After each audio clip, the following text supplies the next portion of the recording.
घर ही नहीं रहा, सरकार ने तोड़ दिया उसको। अब हम जाएं तो जाएं कहाँ? कोई नहीं सुन रहा, कोई सुनने वाला नहीं है।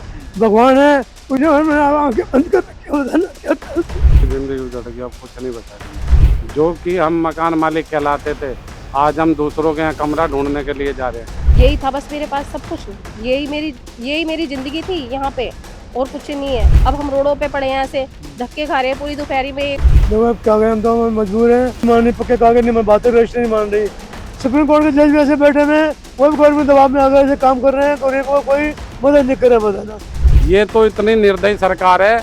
मेरी 47 साल की होगी उम्र, मैंने जीवन में ऐसी गंदी सरकार कभी नहीं देखी।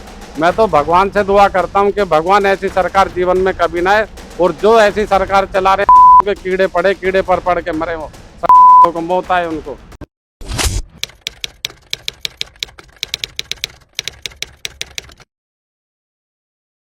जिन मकानों में लोग अपने उज्जवल भविष्य के सपने देखते थे, अब ना तो वो मकान बचा है और ना ही वो सपने बचे हैं। सपना और मकान दोनों, ये जो आप मलबा देख रहे हैं, इसके अंदर मिल चुका है। और ऐसे में अब लोग इधर उधर भटक रहे हैं। जैसे कि एक कहावत होती है ना कि आत्मा धूप में भटकती है, रात दिन भटकती है, वैसे जीता जागता इंसान इन दिनों शालीमार बाग गांव में भटक रहा है और अपने इंसाफ के लिए अब सिर्फ ऊपर वाले से उम्मीद कर रहा है कि किसी तरीके से ये जो मलबा आपको हमारी स्क्रीन पर नजर आ रहा है, देखिए पहले की तस्वीर मैं आपको दिखाता हूं। अगर ये पहले की तस्वीर देखिए, ये मैक्स हॉस्पिटल से लेकर ये जो अंडरपास है वहां तक की ये तस्वीरें हैं। ये पहले इस तरीके के यहाँ पर बड़े बड़े मकान हुआ करते थे, हंसी ठिठोली हुआ करती थी, लोगों का एक अच्छा वातावरण हुआ करता था। लेकिन अब जो तस्वीर है वो देख लीजिए, ये तस्वीरें पूरी तरीके से अब यहाँ जो मकान थे वो मलबे में तब्दील हो चुके हैं। और ऐसे में जो यहाँ पर रहने वाले लोग थे, उन्होंने ना सिर्फ अपना मकान खोया है बल्कि अब अपने बच्चों का भविष्य भी खो दिया है। सर, जिस तरीके से पिछले 6 महीने से एक संघर्ष था, संघर्ष के बीच मकान तो चला गया, अब दिल में क्या है, अब मन में क्या है? क्या सरकार से अभी भी कोई आस है या आगे अदालती कार्रवाई के लिए अब मजबूर है? क्या कुछ है मन में? ये देखो, अब हमारे मकान तो टूट गए, अब हम जाएंगे कहाँ? हमारे छोटे छोटे बच्चे हमारी से पूछते हैं कि पापा घर चलो, घर चलो। तो अब हम बच्चों को मतलब क्या कहें कि बेटा हमारा घर टूट गया, वहाँ पे घर ही नहीं रहा, सरकार ने तोड़ दिया उसको। अब हम जाएं तो जाएं कहाँ? किसके दरवाजे पे बैठे, कहाँ बैठे, कौन पानी की पूछेगा? कोई पूछने वाला नहीं है। तो हम तो सरकार से ये गुहार लगाते हैं, देखो आपने हमारा मकान तोड़ दिया, जैसे भी तोड़ा, जबरदस्ती से कोर्ट से करवा के तोड़ दिया, लेकिन कम से कम अब हमारा पुनर्वास तो करवाया जाए। जो हमारा मुआवजा है, कम से कम हमें मुआवजा तो दिया जाए। भाई जीने का हक हमें भी है कि हमें ऐसे मार दोगे, या तो मार ही दो। कम से कम जो हम ये जिंदगी जिल्लत भरी जी रहे हैं कि एक एक रुपए से परेशान है, घर से मोहताज हैं, सर पे हमारे छत नहीं है, बच्चों को हम जवाब नहीं दे पा रहे, आखिर करें तो हम क्या करें, कहाँ जाएं? ये तो सरकार को सोचना चाहिए। देखो, अब हमारे अंदर इतनी शक्ति नहीं बची सरकार से लड़ सके। जो हमारे पास पैसा था वो तो हमने पहले ही लगा दिया, कोर्टों में, केसों में, वकीलों को दे दिया। अब हमारे पास तो खुद नहीं बचा, रोटी रोजी खाने के भी लिए पैसे नहीं है, लाले पड़ रहे हैं। अब तो सरकार को आके हमारी सुध लेनी चाहिए। तो जिस तरीके से यहाँ से जब मकान टूटा तो आप यहाँ से कहाँ शिफ्ट हो गए? यहीं आसपास ही मकान लिया या कहीं दूर शिफ्ट हो गए? नहीं जी, आसपास तो मिला ही नहीं, क्योंकि हम किसी से मकान पूछने जाते थे, भाई 2 कमरे चाहिए, क्योंकि देखो जी 4 बच्चे, मेरे 2 अम्मी यहाँ बीबी 6 है, 2 कमरे से कम में तो गुजारा होगा नहीं। तो जब हम पूछने जाते हैं, लोग बाग 12-12 हजार रुपए किराया बताते हैं, जबकि 12 हजार, या मान लिया मैं 20 हजार रुपए कमा रहा हूँ, 12 हजार किराया दे दूंगा तो 8 हजार में कैसे बच्चों का पेट का भरण पोषण कर दूंगा? मेरी तो औकात से बाहर है। इसलिए मैं यहाँ से कम 20 किलोमीटर दूर चला गया। अच्छा, किराए पे रहने के लिए, ताकि वहाँ पे ये है कि 5 हजार रुपए किराया है। भाई 20 कमाऊंगा, 5 किराया दे दूंगा, कम से कम 15 में अपने बच्चे तो पाल लूंगा, किसी तरह रूखा सूखा खा के बच्चों को पढ़ा लिखा तो लेंगे। लेकिन अगर यहाँ रहते तो मैं 12 हजार रुपए कहाँ से किराया देता? मेरी औकात नहीं है इतनी देने की। तो बच्चा क्या कहता है? पापा वापस मकान में चलो। बच्चा मेरा यही कहता है कि पापा अपने घर ले चलो, मुझे अपने घर जाना है जहाँ पे मैं रहता था। अब मैंने बच्चे को कहा भी बेटा घर तो हमारा टूट गया, सरकार ने तोड़ दिया, अब हम कहाँ जाएंगे, वहाँ रोड पे रहेंगे और किसके दरवाजे बैठेंगे, कौन हमें खाना पानी देगा, कहाँ जाएंगे, मतलब रोड पे हम क्या करेंगे। जब हमारा घर ही नहीं है तो हम यहाँ के करेंगे क्या। लेकिन वो छोटा बच्चा है, उसे क्या समझाऊं, उसे समझाता हूं तो मेरी आंखों में आंसू आ जाते हैं। मतलब इन्होंने हमारा तो भविष्य खराब करा हमारे बच्चों का भी कर दिया।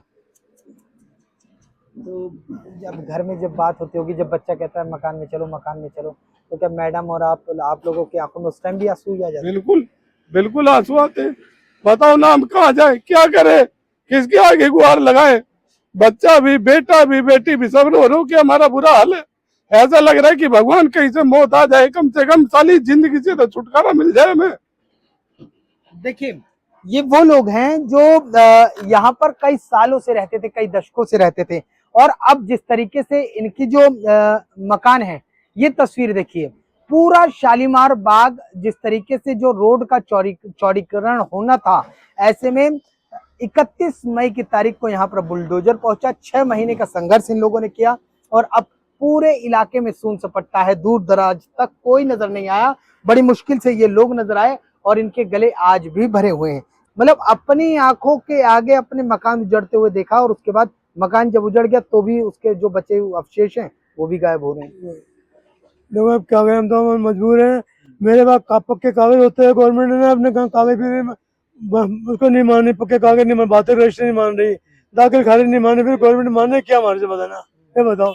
इससे बढ़िया क्या प्रूफ होना चाहिए गवर्नमेंट ने, जब खुद के अपने कागज नहीं मान रही, दाखिल नहीं मान रही, तो क्या फायदा हमारे यहाँ पे रहने को बताना। दाखिल खारिज भी था आपका? मैं दाखिल खारिज भी है, पक्के बातें रजिस्ट्री है, कोई नहीं सुन रहा, कोई सुनने वाला नहीं है। भगवान है, आंखें बंद कर रखी, बताना क्या कर। कितने गज का मकान था आपका? तो 200 गज का मकान है, यही वाला? ये वाला। देखिए ये मकान दिखा दो भाई, ये वाला मकान चाचा जी का था, कह रहे हैं कि 200 गज का मकान था। मकान दिखा दो, ये वाला, ये मकान था और ये अब पूरी तरीके से इस पर बुलडोजर की कार्रवाई हो गई। कह रहे हैं कि दाखिल खारिज तक इस जमीन की थी, रजिस्ट्री थी। आप बार बार कागज दिखाते रहे और कोई सुनने वाला नहीं था। कोर्ट में सुप्रीम कोर्ट नहीं सुन रहा, हाई कोर्ट नहीं सुन रहा, सब गवर्नमेंट दबाव में आके सारे माना गरीबों का ना ऐसा गला काट दिया कि साला ना मरने में ना जिंदगी के अंदर बताना को।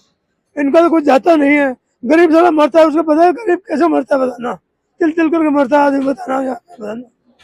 इनका क्या बताना, ऐसे बैठे में कोई सुनने वाला नहीं। सुप्रीम कोर्ट में सुनने वाले कहते हैं, भगवान कहते हैं ना कि पहला मंदिर भगवान का, दूसरा मंदिर सुप्रीम कोर्ट का। सुप्रीम कोर्ट के जज भी ऐसे बैठे में, वो भी गवर्नमेंट दबाव में आकर ऐसे काम कर रहे हैं, गरीबों को कोई मदद नहीं कर रहा, बताना। तो हम गरीबों की मदद तो करनी चाहिए, बड़ी पोस्ट में बैठे हुए। तो सरकार कुछ करती फिर आदमी जाता है क्यों गुहा लगाने के लिए, बताओ, ये बताओ। यहाँ से बीमार होता है, जब बड़े डॉक्टर पर जाता है, बड़े डॉक्टर साहब जब दुश्मन हो जाएगा तो आदमी कहाँ जाएगा, फिर बताओ। अब क्या मन में ख्याल आता है कि अब जिंदगी भर की कमाई अब वापस उपज पाएंगे? देखो भाई, मैं तो कोई उम्मीद नहीं, कोई मतलब कोई मदद करे। जब सरकारी मदद नहीं कर रही है, वो हमारे दुश्मन बनी हुई है, तो आदमी कहाँ जाएगा। उसका आखिर में साला ये है, जेल खा के मर जाओ और एक लेटर लिख जाओ सरकार के नाम उठा के, बताना। शालीमार बाग गांव में 6 महीने का संघर्ष था।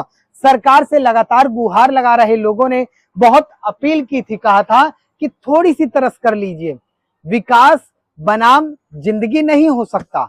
लेकिन जो जिस तरीके से कागजी कार्रवाई थी उसमें प्रशासन ने अपनी कार्रवाई को आगे बढ़ाते हुए इनके मकान जमींदोज कर दिए, यानी कि बुलडोजर कार्रवाई कर दी। मैडम आपका भी मकान गया? जी हाँ, कितने गज का मकान था? 140 गज 45 गज का था, सारा ही चला गया है। मेरे हस्बैंड है, वो भी बीमार रहते हैं, उनको भी सर्वाइकल है। अब कहाँ जाए, कैसे करें, कुछ समझ ही नहीं आ रहा। मैं तो बल्कि एक बात बताओ, शादी होके लड़की अपने घर आती है, मुझे वापस ही ससुराल से अपनी पीहर ही जाना पड़ा। उन लोगों ने मुझे मेरा सामान थोड़ा वो जो भी बचा था बस वो रखा है, बाकी घर तो यही था बस मेरे पास सब कुछ। यही मेरी जिंदगी थी यहाँ पे, और कुछ नहीं है। अब तो यही है, उन्हीं से वो लगा रहे हैं कि बस आप कुछ दो तो हम कहीं अपना देखेंगे। कि आप भी तो एक राजा ही हो, आप नहीं सोचोगे फिर कौन सोचेगा। बस उन्हीं से ही मांगे हमारी यही कि हमें जो भी कुछ हो अब थोड़ा बहुत दें कुछ, जिससे कि हमें भी या तो हमें कहीं पे स्थापित करते पहले। अब हम रोडों पे पड़े हैं, ऐसे धक्के खा रहे हैं, पूरी दोपहरी में एक हो रहे हैं, तो ये अच्छा थोड़ी ना है। ये तो सबके लिए ही परेशानी है। आज हम दिखाई दे रहे हैं, कल और भी दिखाई देंगे। हम तो बेघर ही हैं, अब कहाँ है हमारा घर। बच्चे क्या कहते हैं? बच्चे कुछ पूछते हैं मम्मी? हाँ, बच्चे भी पूछते हैं, पूछते क्यों नहीं है कि भाई कहाँ है घर, कहाँ जाएंगे, अब हम कैसे करेंगे, क्या नानी के घर पे ही रहेंगे, क्या जवाब दें उनको। वो तो सरकार ही बताए ना कि हम उन्हें क्या बोले। जब लड़की शादी करके आती है तो उसके बाद तो ससुराल ही सब कुछ होता है। अब वो वापस वहां पे जा रही है या अपना सामान वहां रख रही है, दर बदर अपने घूम रही है, कोई काम देख रही है, क्या क्या करेगी, क्या करें, घर बनाएंगे, अपने आप को पालें, क्या करें बताओ। यही थी एक जगह जो भी थी रहने के लिए, और कहीं दूसरी कोई जगह भी नहीं है, और सरकार ने भी यही सोच लिया कि कुछ देना ही नहीं है, तो ये गलत है ना। अच्छा, बुलडोजर कार्रवाई के बाद जिस तरीके से एक मछली को तालाब से या पानी से निकाल दिया जाता है, छटपटाती है। जब जब बुलडोजर चल रहा था या बुलडोजर अब चल चुका है, मन हर सेकंड उस तरीके से तड़प रहा है कि कहाँ जाएं, इस तरीके से मन में कुछ हो रहा है। बिल्कुल, आंखों में आंसू हैं और कुछ नहीं है। बस यही उम्मीद है कि सरकार थोड़ा बहुत सोच ले, ना तोड़े किसी का घर, बहुत मुश्किल से बनता है, कुछ नहीं बोल सकते, बोलने के उसमें ही नहीं है, क्या करें कि कुछ समझ ही नहीं आ रहा कि वो कुछ देंगी नहीं देंगी। बस उम्मीद है कि हाँ सरकार हमारे लिए सोचे। अब जब कुछ नहीं है तो लगातार सरकार से दरख्वास्त है कि जो हुआ सो हुआ, आपने जैसा किया, जो किया सो किया, लेकिन अभी भी हमारे बारे में कुछ सोचिए, क्योंकि भरी दोपहरी में हम इधर उधर भटक रहे हैं। देखिए, थोड़ा सा और आगे चलते हैं सर के पास। सर, एक बार कई दशकों तक मकान मालिक और अब किराएदार, क्या जिंदगी उजड़ गई? बिल्कुल जी, जिंदगी उजड़ गई, अब कुछ नहीं बचा जिंदगी में। क्योंकि बचपन में पैदा मैं यही हुआ सन 1980 में, आज 46 साल की उम्र हो गई, 47वें साल में लग गया, और आज हमारे घर टूट गए, तो हमें तो लग रहा है कि हमारी तो दुनिया ही उजड़ गई, कि जीवन में कुछ नहीं बचा। जो कि हम मकान मालिक कहलाते थे, आज हम दूसरों के यहाँ कमरा ढूंढने के लिए जा रहे हैं। तो पहले ही पूछता है कितने बच्चे हैं भाई तेरे, अब उससे कहते हैं 4 बच्चे। कह रहा यार 4 बच्चे हैं। मैं कहा भाई तो क्या करूं, मार दूं क्या बच्चों को? भाई 4 हैं तो 4 ही बताऊंगा ना। कह रहा नहीं भाई, 4 बड़ी फैमिली है तुम्हारी, तुम्हारे लिए कमरे नहीं है हमारे। तो अब ये बताओ, तो फिर हम जाएं कहाँ? सरकार ने आखिर हमारे साथ ऐसा अन्याय करा क्यों? अगर ऐसा करा भी, हम कहते हैं चलो भाई रोड की जरूरत थी, उन्हें जगह कम पड़ रही थी, जगह लेते, इसके बदले हमें उतना मुआवजा दे देते, उतनी जगह दे देते, ताकि हम वहां बना के रह लेते। कम से कम दर बदर की ठोकरें तो नहीं खाते, रोडों पे घूमते तो नहीं, किसी के दरवाजे तो नहीं जाते कि भाई साहब हमें कमरा दे दो। हम अपने में रहते, अब नंगे रहते, उगाड़े रहते, भूखे रहते, प्यासे रहते, लेकिन अपने में पड़े तो रहते, टेंशन तो किसी बात की नहीं होती। तो भाई ये तो अब सरकार को देखना चाहिए, देखो इस बात का तो हम गवर्नमेंट को देना होता तो पहले देती है, उजाड़ने से पहले ना उनको बसाती, फिर तो फायदा भी था। उन्हें उजाड़ दिया और कोई सुनवाई नहीं, बदलना आदमी कहीं नहीं जा सकता, कोर्ट भी नहीं जा सकता, कहीं नहीं जा सकता, क्योंकि हर सरकार के अंडर में कोर्ट में जाओ, कोई सरकार की बात करो, सरकार सुन के राजी नहीं। लेकिन ये तो लगातार कह रहे थे कि अवैध जमीन है दिल्ली में, इस बात को लेकर तमाम सिक्के पक्के रजिस्ट्री है, बताना पक्के रजिस्ट्री दाखिल कर रहे हैं, जितने भी टीचर कॉलोनी कटी हुई है, सिक्के पक्के रजिस्ट्री 72 की दाखिल खारिज है। हाँ जी, दाखिल खारिज है। और पटवारी के प्लाट चढ़ा था, गवर्नमेंट खाते में चढ़ा था ना, प्लाट चढ़ा, उसको भी नहीं मान रही है। वो कहते हमने लाल के रजिस्ट्री बना के, लाल के तो तुम्हारा हो जाएगा क्या? फिर रजिस्ट्री बनाते क्यों तुम लोग? नहीं, रजिस्ट्री तक तो ठीक है, दाखिल खारिज भी है ना, मेन बात है। हाँ, दाखिल खारिज मेरे पास में, खसरा खतौनी सब आपका है ना उसमें। हाँ है। फिर अब उसको भी नहीं मानेंगे तो किसको मानेंगे? पता है क्या किसको मानने का ना, ये इनकी मन मर्जी है, किसी को मानने किसी को नहीं मानने, तो इनकी मन मर्जी है ना। ये बदमाशी सरकार है, बदमाशों की तानाशाही है, ये जो चाहते करवा लेते हैं, चाहे मजिस्ट्रेट हो चाहे कोई भी हो। ये तो इतनी निर्दयी सरकार है, मेरी 47 साल की होगी उम्र, मैंने जीवन में ऐसी गंदी सरकार कभी नहीं देखी। मैं तो भगवान से दुआ करता हूँ कि भगवान ऐसी सरकार जीवन में कभी ना आए, और जो ऐसी सरकार चला रहे के कीड़े पड़े, कीड़े पर पड़ के मरे, वो को मौत आए उनको। और मैं तो कहता हूँ भगवान इनको ऐसी मौत देना, को मौत देना, क्योंकि जैसे हम रो रहे हैं ना, अपने घर से बेघर हो रहे हैं, इनको भी कभी छत नसीब ना हो, इनको निकम्मों को। जैसे हमारे बच्चे तड़प रहे ना, रो रहे हैं अपने घर के लिए, ऐसे इनके बच्चे भी तड़पे, रोए, जब इन्हें पता चलेगा कि हमने किसी के साथ बुरा करा है।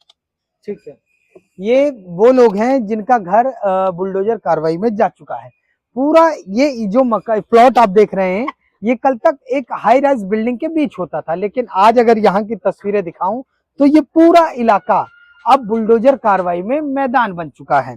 और ऐसे में लोगों का कहना है कि कहीं ना कहीं जो बुलडोजर कार्रवाई हुई वो इनके साथ अन्याय था, खुलेआम सरासर एक गुंडागर्दी थी, क्योंकि मकान के दाखिल खारिज था, रजिस्ट्री थी, तमाम कुछ था, ऐसा इन लोगों का कहना है। जहाँ पहले 5,000 कमरों का किराया था वहाँ 10,000 हो चुका जी है। हाँ, वो 13 हो गया है। 13 हो गया है। जी 13 बता रहे हैं, 13,000 उसमें बिजली का बिल सब कुछ आगे और ऊपर 14 भी बता रहे हैं। फैमिली ज्यादा है तो 20 भी है।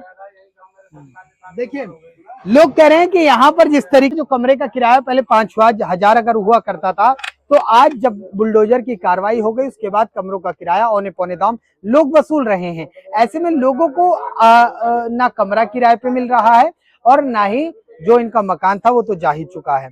लोग दरबदर की ठोकरें खा रहे हैं और अब कहीं ना कहीं आगे की कार्रवाई के लिए मजबूर हैं। कह रहे हैं कि पुनर्वास योजना के लिए कहीं ना कहीं या तो सरकार से अपील की जाएगी या आगे की कार्रवाई की जाएगी, क्योंकि ना इनको किसी तरीके का कोई मुआवजा मिला है, ना कोई पुनर्वास योजना के तहत कोई राहत दी गई है।